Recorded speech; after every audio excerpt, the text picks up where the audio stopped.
Hey guys, I'll wait till Collie's done doing that. Your timing is always impeccable. I'll make like 3 to 4 minute videos. You haven't come out here in the last like 2 hours. The moment I try to turn a 3 or 4 minute video on, you're just back there getting your snacks. It's always like the most flawless timing that could never be calculated. It's so funny, actually. Banana slam jam.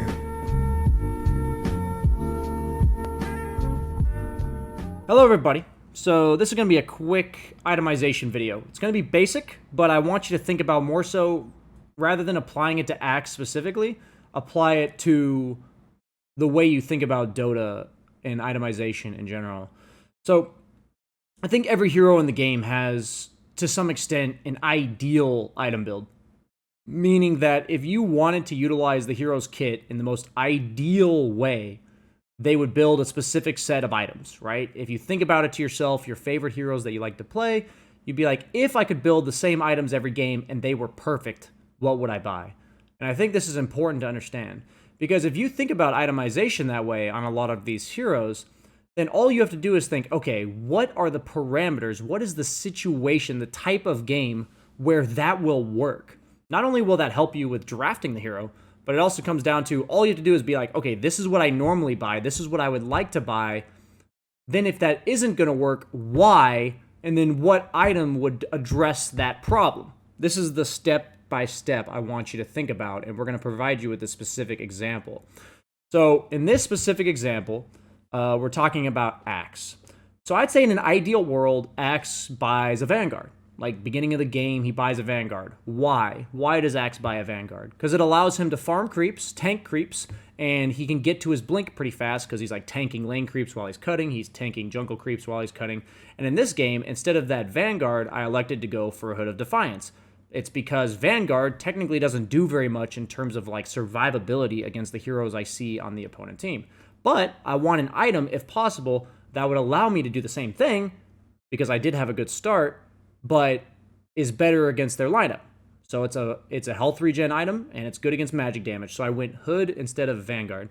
So then you naturally go Vanguard or some small item like Hood into a blink, right? Pretty straightforward.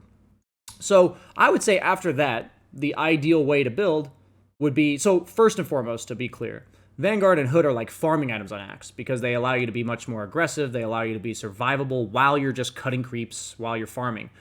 So the games you wouldn't go these items are ones where you don't think you have the space to farm. Maybe these items don't make you survivable anyways. Maybe you had a rough start, and if you buy these items, it delays your blink too much.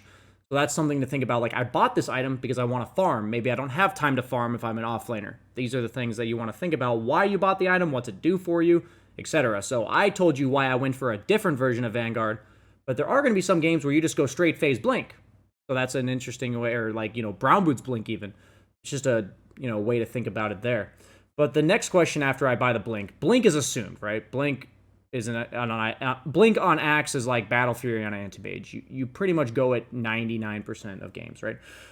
So after the blink, ask yourself right now, what would I ideally go on Axe? Like, what is the beautiful item that I would love to buy in every single pub? I think we can all agree it would be Blade Mail. Why? Because you blink Blade Mail, call somebody, they're forced to attack you, they take a ton of damage, and maybe you get solo kills, all that kind of stuff.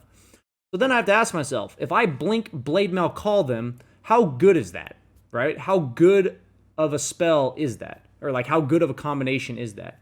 And so blink Blade Mail call does barely anything to Tiny. He has super high armor, super low attack speed, so it's not going to do much damage to him. Similarly for Sand King, he doesn't really do much right-click damage. Lifestealer has a built-in BKB, so as long as he rages, he doesn't take damage from the Blade Mail. Also, if I Blade Mail, blink Blade Mail call anybody that isn't Lifestealer, and he open wounds me, half the damage that they're dealing and technically getting reflected is just going to be Lifesteal back, right? They're just going to get the damage back, or the health back. So the Blade Mail, if Lifestealer open wounds me, is 50% inefficient, right? And then on top of that, they have a Yules on their mid laner by the time I already have my blink.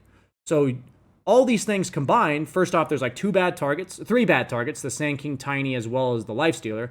I don't need a Blade Mail to kill Crystal Maiden. And if I call anyone that's not the SF anyways, then I just get Yulesed. So that sucks. All of those things suck, right? Like, that just sucks in general. I can't rely on the natural, like, perfect situation that I would like to have on Axe. So then I say, well, the problem that I'm having is if I blink call, I'm getting open wounds, I'm getting tossed, I'm getting mules. So what's the only item I can buy that if I still want to call people and be effective, that allows me to do that? Ask yourself real quick. Boom, boom, boom. Tick, tick, tick. I've addressed why I'm not going for the ideal item, right? I've addressed that problem. So now I'm like, what item would help me fix that problem? Boom, BKB. That's it, right? BKB. So this is a nice way to think about items. There's no item in the game that you can argue would give me the ability to ignore all of that other than BKB. And it's not that I think Blade Mail is a bad item on Axe. This whole video started with somebody asking, why do people not go Blade Mail on Axe anymore? And the answer is people have gotten really good at playing against Axe, and it's an item that you build out of luxury because it is the perfect situation for Blade Mail because it's the dream game for Axe. And this just wasn't that game. You don't want to go these ideal items if the situation in the game is not ideal for your hero. And I think that's really important to think about whenever you're learning the concept of itemization in Dota. So this is more of a teach a man to fish rather than give them the fish, and I hope you guys enjoyed this video.